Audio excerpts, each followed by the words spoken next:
We plutocrats know, even if we don't like to admit it in public, that if we had been born somewhere else, not here in the United States, we might very well be just some dude standing barefoot by the side of a dirt road selling fruit. It's not that they don't have good entrepreneurs in other places, even very, very poor places. It's just that that's all that those entrepreneurs, customers, can afford. So here's an idea for a new kind of economics, a new kind of politics that I call new capitalism. Let's acknowledge that capitalism beats the alternatives, but also that the more people we include, both as entrepreneurs and as customers, the better it works. Let's by all means shrink the size of government, but not by slashing the poverty programs, but by ensuring that workers are paid enough so that they actually don't need those programs. Let's invest enough in the middle class to make our economy fairer and more inclusive, and by fairer, more truly competitive. And by more truly competitive, more able to generate the solutions to human problems that are the true drivers of growth and prosperity.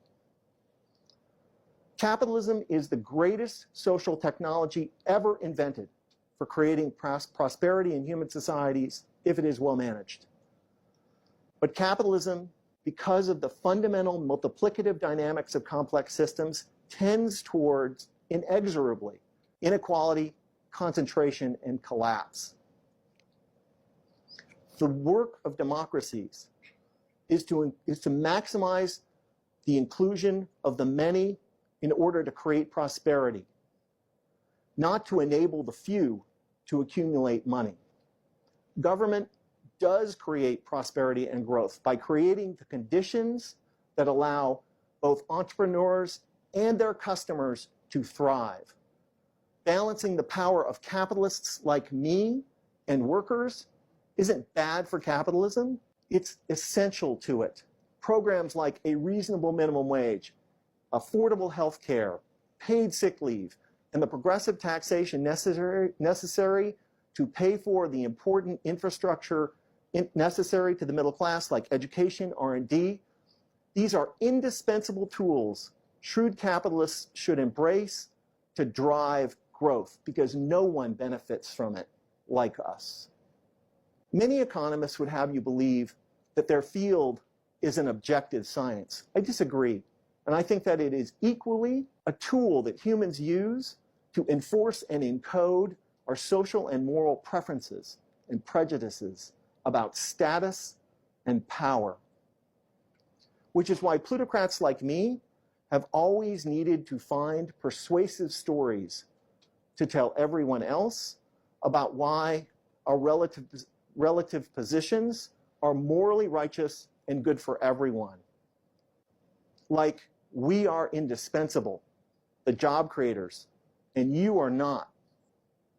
Like, tax cuts for us create growth, but investments in you will balloon our debt and bankrupt our great country.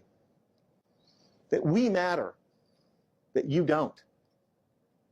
For thousands of years, these stories were called divine right. Today, we have trickle-down economics. How obviously, transparently self-serving all of this is. We plutocrats need to see that the United States of America made us, not the other way around. That a thriving middle class is the source of prosperity in capitalist economies, not a consequence of it. And we should never forget that even the best of us, in the worst of circumstances, are barefoot by the side of a dirt road selling fruit. Fellow plutocrats, I think it may be time for us to recommit to our country, to commit to a new kind of capitalism which is both more inclusive and more effective. A capitalism that will ensure that America's economy remains the most dynamic and prosperous in the world. Let's secure the future for ourselves, our children, and their children. Or alternatively, we could do nothing. Hide in our gated communities and private schools, enjoy our planes and yachts, they're fun, and wait for the pitchforks. Thank you.